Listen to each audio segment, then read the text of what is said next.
All right, let's dive into this Giro route. Fresh off the press, hot off the digital presses, and looks like a good one. Gravel, mountains, time trials. Yeah, it's got a bit of everything, doesn't it? I think they really tried to pack it in. Yeah, this year they're starting off, well, they're kicking things off in Albania.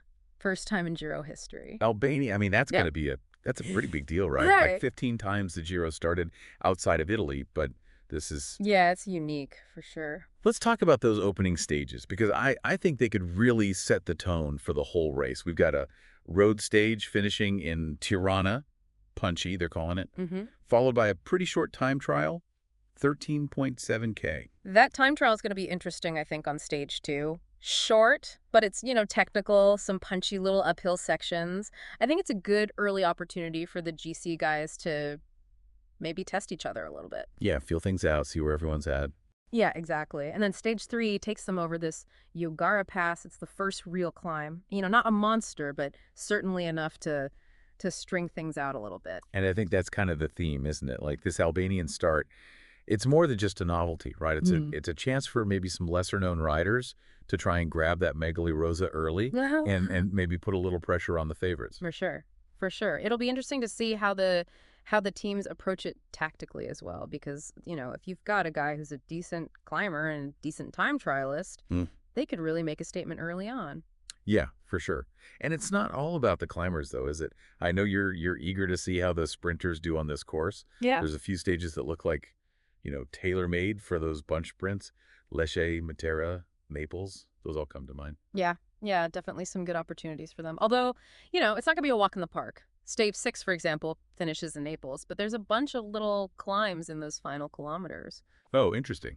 So it's not just a pure flat-out sprint. No, no, no. I think a pure sprinter might struggle there, but someone like, I don't know, Wout van Aert, that could be a good one for him. Speaking of Van Aert, stage 9 just screams his name, doesn't it? I mean, a gravel stage, Gubbio di Siena, over 30K of those white roads in the finale. Yeah, that's gonna be chaos. Stage 9 is like a little mini Strade Bianche. We could see some big gaps, if someone has a bad day. Yeah, any of those GC contenders can't afford to, to ease up there. A mistake on those gravel sectors, that could be race over. Yeah, yeah, for sure. It's a potential turning point, I think, in the race, both for the stage win and the overall.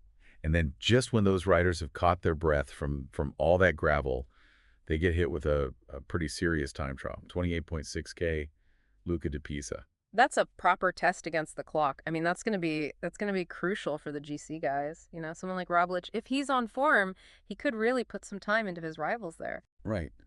And speaking of Roglic, the big news, I guess, coming into this Giro is that Vingegaard won't be there to challenge him. He's focusing on the Tour and the Vuelta this year. Yeah, Vingegaard's absence definitely changes things a little bit. It makes Roglic, on paper at least, the clear favorite, but it does open the door for others to step up and try to take advantage. So who are those riders who could challenge Roglic? We've got Simon Yates making the move to Team Visma Lease, a bike, with a point to prove. His brother Adam Yates is always a threat in Grand Tours. Mm-hmm. Yeah, the Yates brothers, you can't count them out, can you? No, not at all. I mean, Simon, he's come close before at the Giro, hasn't he? I think he's going to be hungry to show what he can do with this new team. Absolutely. And, Adam, he's consistently there in Grand Tours. Top 10. He knows how to ride for 3 weeks. He knows how to be there in the final week. And then you've got the young Spaniard, Juan Ayuso, making his Giro debut. I mean, he's only, what is he, 22? Unbelievable, isn't it? Just 22 years old. But he was third at the Vuelta last year. Oh, Man, yeah. that's nothing to sneeze at, is it? No, not at all. He's a phenomenal talent, and Yeah. he's not afraid to attack. I think he could really shake things up in this Giro, especially in those mountain stages. Yeah, he's definitely one to watch. It'll be interesting to see how he handles the pressure of his first Giro, though. It's a different beast to the Volta, isn't it? For sure. The Giro's got its own unique challenges, and the Tifosi, the Italian fans, they're a different breed as well. Yeah, they're passionate. So we've got a pretty good battle brewing here, right? You got Roglic, you got the Yates brothers, you got Ayuso, and then you've got the Vlasovs, the Almeidas, who knows? Maybe even Evenepoel decides, hey, I want to skip the Tour and focus on the Giro. Anything could happen, right? I mean, that's what's so great about Grand Tour racing. It's unpredictable. Absolutely. But let's get back to the route itself for a bit, because, we talked about that second week time trial, but there's also some pretty serious mountain stages packed in there as well. Yeah, they're not messing around, are they? No, not at all. Stage 16, summit finish in San Valentino, and it's not just a little climb up to the finish. It's 5 categorized climbs, the Paso Santa Barbara, the Paso Bordalo. I mean, they're throwing everything at them. Almost 5,000 meters of climbing in that stage. Ooh, that's gonna hurt. Stage 16 that's gonna be a real test for the GC guys. That final climb to San Valentino, it's over 17 kilometers long, averages over 6%. That's where we could see some real gaps open up. Yeah, and then it's straight into stage 17, another classic Giro stage. Yeah. They couldn't have a Giro without the Mortirolo, could they? No, no, no. It's a pilgrimage, isn't it? They have to go there. It's only 12 kilometers long, but it averages over 10%. Sections hit 18%. I mean, that's just brutal. Yeah, it's a mythical climb, isn't it? The Mortirolo. It's where legends are made, but also where dreams are shattered. Yeah, I mean, can you imagine, Roglic attacking on those 18% gradients, trying to distance, Simon Yates or Ayuso? I mean, that would be a spectacle. I'd pay to see that. And the crowds, oh man, I can already picture those narrow rows lined with Tifosi, cheering on those riders as they suffer their way up the Mortirolo. That's what the Giro's all about, right? Absolutely, it's the passion. And just when they think they've recovered from the Mortirolo, bang, stage 19 hits them. Another brutal mountain stage. It's relentless this final week. No rest for the wicked, eh? Stage 19. Nearly 240 kilometers long, almost 5,000 meters of climbing. The Col Thicor, the Col Saint Pantaleon, the Col de Joux, and then the final ascent to Antagnade. That final climb's a nasty one, too. It's short, but it's steep, and it comes after, such a long day in the saddle. That could be where someone cracks. Yeah, for sure. This final week, they've really saved the best, I guess, or the most dramatic stages for last, haven't they? And then, of course, you got that penultimate stage, stage 20, the Chima Coppi, the Colla del Finestre. I mean, what a way to set up the final showdown. Oh, it's iconic, isn't it? The Colla del Finestre. You've got, 18.5 kilometers long, average gradient of over 9%. And then, just to make things even more interesting, the final 8 kilometers to the summit are on gravel. Oh, it's just cruel, isn't it? They just love to throw in that little bit of extra suffering. They do, don't they? But it's what makes the Giro so special. It's that unpredictability, that challenge. Yeah, the scenes on the Finestre, that's gonna be something else, isn't it? The riders, grinding their way up those gravel slopes, the air thin, the altitude, the pressure. I mean, it's going to be a true test of everything they've got. And the descent off the Finestre into Sestriere, that's pretty technical as well. So even if someone manages to build a lead on the climb, they can't afford to make any mistakes on the way down. Yeah, one little slip up, right, and it's game over. And then, of course, the Giro finishes with that celebratory stage into Rome. A chance for the riders to just kind of soak it all in, enjoy the atmosphere, enjoy the lap of honor. Yeah, a well-deserved glass of Prosecco, I think. Exactly. So we've talked about the route. We've talked about the main contenders for the Maglia Rosa. But there are other battles going on, aren't there, in the Giro? What about the points classification? Who do you think is going to be, fighting it out for the Maglia Ciclamino? Well, I think it's fair to say that, Wout van Aert's got to be the clear favorite for that one. He's just such a dominant force, isn't he, in those sprint stages? And he's even capable of winning on those hillier stages, isn't he? I mean, how many stages do you think he could realistically win at this Giro? Oh, I don't know. I mean, he's capable of winning a lot. I wouldn't be surprised if he wins, at least 3, maybe even 4 stages. He's that good. He's got the power. He's got the speed. He's got the tactical nous. I mean, those flat stages, those rolling stages, he's going to be hard to beat.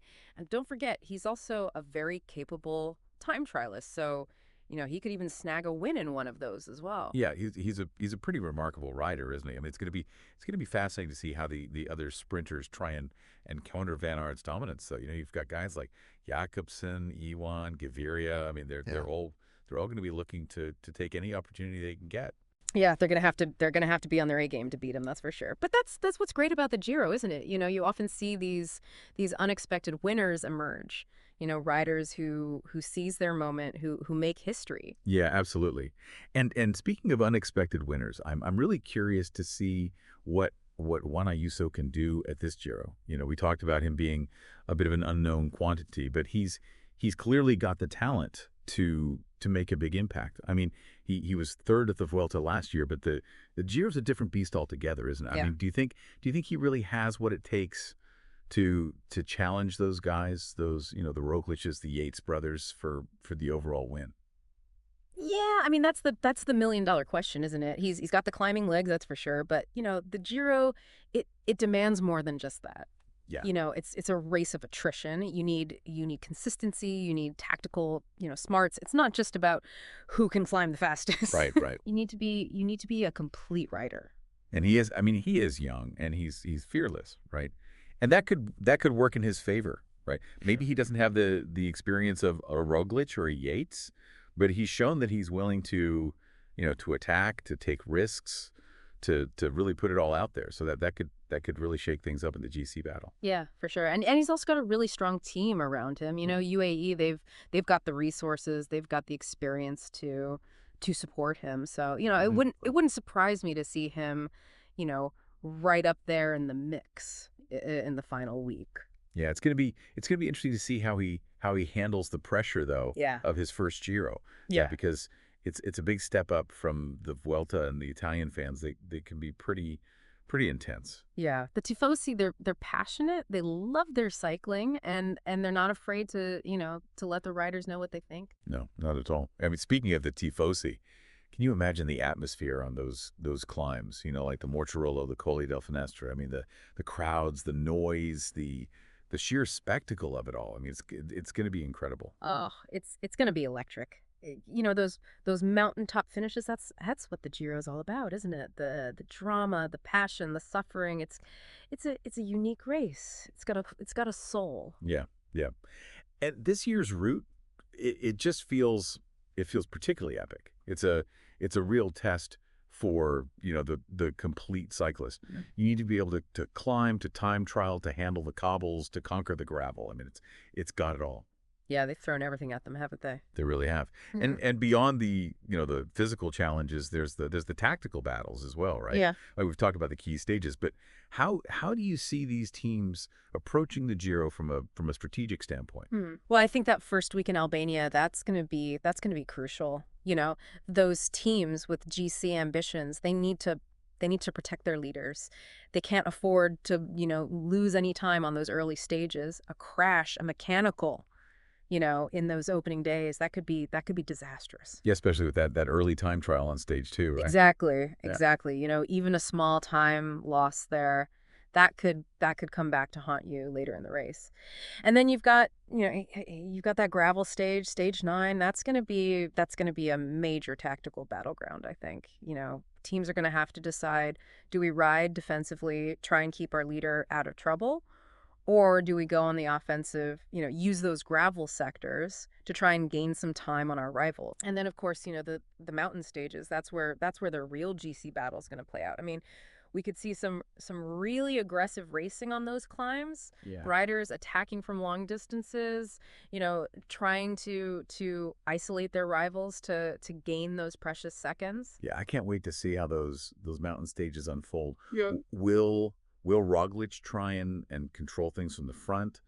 Use that Jumbo-Visma train to just set a tempo that suffocates his rivals, or will we see more of those opportunistic attacks? Guys like Simon Yates, Ayuso, trying to catch Roglic off guard. Yeah, and how will Team Visma a bike play it? With Simon and Adam Yates, they've got two potential leaders. I mean, will they work together? Will there be some internal rivalry there? I mean, it's a fascinating dynamic, isn't it? Yeah, absolutely. It's gonna be a lot of fun to watch. That's for sure. So to wrap things up, I mean, what are your final thoughts on this Giro? What are you most excited to see? I think for me, it's just the sheer unpredictability of it all. We've got a stacked field, a challenging route, no clear favorite. It's a recipe for an absolutely thrilling race, and I can't wait to see how it all unfolds. Yeah, I think we're both in agreement there. This Giro has all the ingredients for classic. So for you, the listener, we encourage you, dive into the route. Study the contenders, get ready for 3 weeks of incredible racing. Yeah, and don't forget to make your predictions. Who do you think is going to be wearing that Maglia Rosa in Rome? Is it going to be Roglic? Is it going to be one of the Yates brothers? Is it going to be young Ayuso? Or maybe a surprise winner. Who knows? That's the beauty of the Giro, right? Anything can happen. Absolutely. So buckle up, get ready for a wild ride, and let's see who writes their name into the history books of this iconic race. We'll be back soon to break down all the action as it happens. Until then, happy watching.